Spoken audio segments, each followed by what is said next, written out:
For the first time in centuries, the center of global power is shifting. And it's not just between America and China. Today, the world fears the rise of a new giant, India, and the truth is, no one can stop it.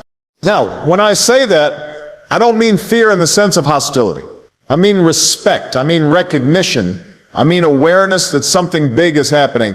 If you look around the world, from Washington to Beijing, from Moscow to Brussels, everybody is watching India right now, and they are asking themselves one question: how is this going to change the future of the world order?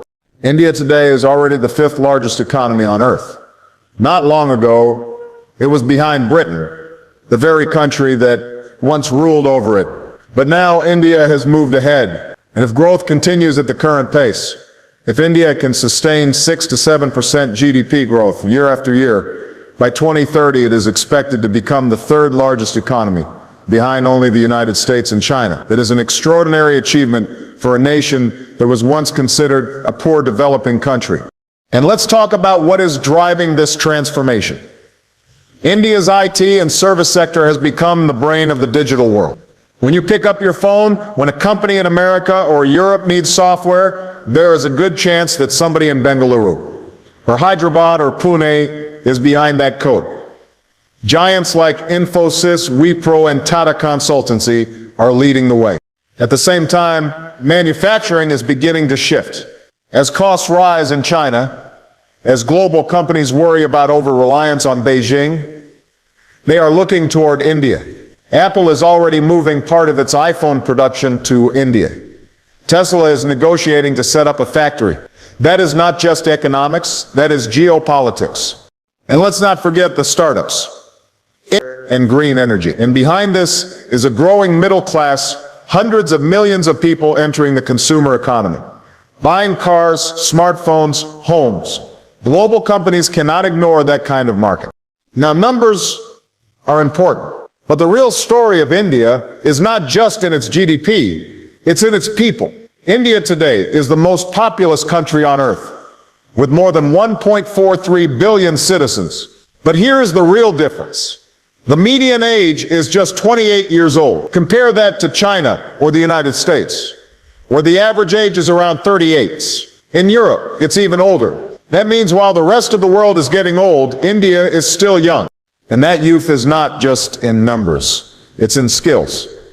Every year, India produces more than 1.5 million engineers, doctors, scientists, innovators.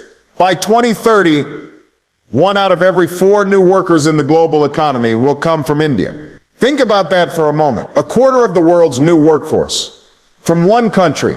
This manpower is also reflected in defense. India has more than 1.4 million active soldiers. It is the 2nd largest. Mind you, power alone doesn't shape the future. Leadership does.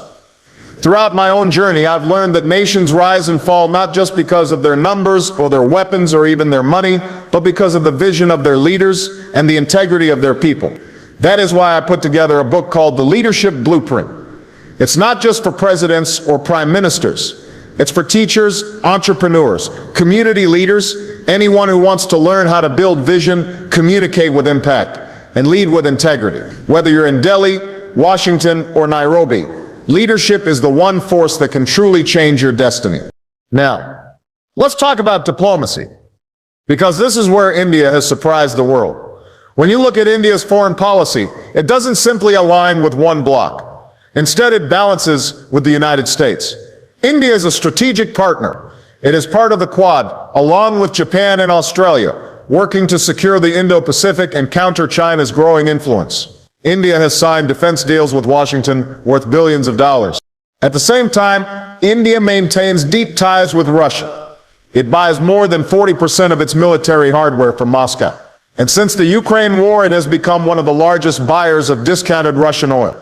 That has helped keep Russia's economy afloat, even as Western sanctions tried to isolate it. And then there is China. Relations are tense. There are border clashes along the Himalayas. There is competition for influence in Asia, in Africa, in the Indian Ocean. But at the same time, China is India's 2nd largest trading partner. That is a complicated relationship, rivalry and partnership in the same breath. India also has strong ties with the Gulf states for energy security and with Africa, where it is investing in infrastructure, healthcare, and technology. In many African countries, India is seen as a friendlier alternative to China's Belt and Road projects. On the global stage, India is a leader in the G20, in BRICS, and it has long pushed for a permanent seat on the United Nations Security Council. What this means is simple. India has shown it can talk to Washington, Moscow, and Beijing all in the same week. It can balance competing interests without becoming anyone's puppet. And that is what real strategic independence looks like. Now, if we step back and look at the broader picture, we see comparisons. China for decades was the story of unstoppable growth. But today, China faces a slowing economy, massive debt, a property crisis, and an aging population. Its authoritarian model also faces global pushback. India, by contrast, presents itself as a democratic alternative. Messy at times, noisy at times, but still a democracy with free elections, a vibrant press, and an independent judiciary. That gives India a kind of moral weight that China lacks.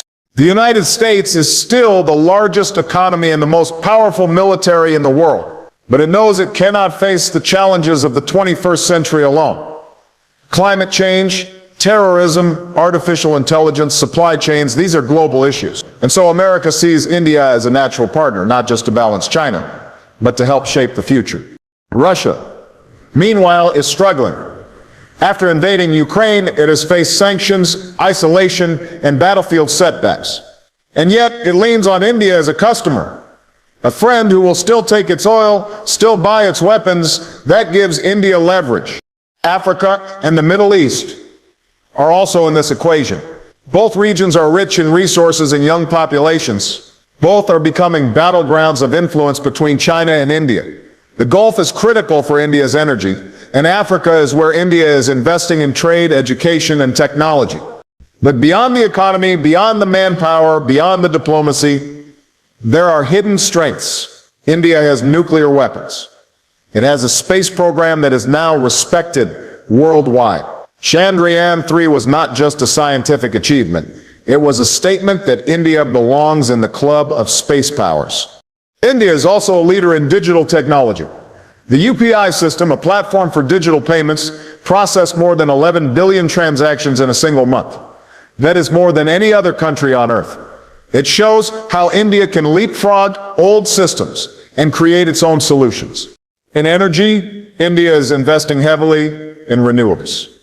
It has a target of reaching 450 gigawatts of renewable capacity by 2030. It is one of the biggest investors in solar and wind power. That matters in a world fighting climate change. And then there is soft power. Bollywood films, watched across the globe, yoga practiced in homes from Los Angeles to Tokyo, an Indian diaspora of more than 18 million people, who are not only citizens of other nations, but also leaders, CEOs of Microsoft, Google, IBM, and so many others. So why does the world fear India's rise? It's not fear in the sense of war. It's the recognition that India is not going to follow anyone else's script. The West worries about losing dominance. China worries about a democratic rival rising right next door. India's independence, its refusal to fully align with any one bloc, means that it plays by its own rules. And that makes it unpredictable.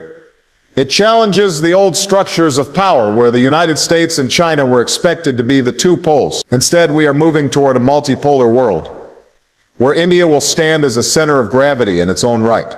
The question then is no longer if India will rise.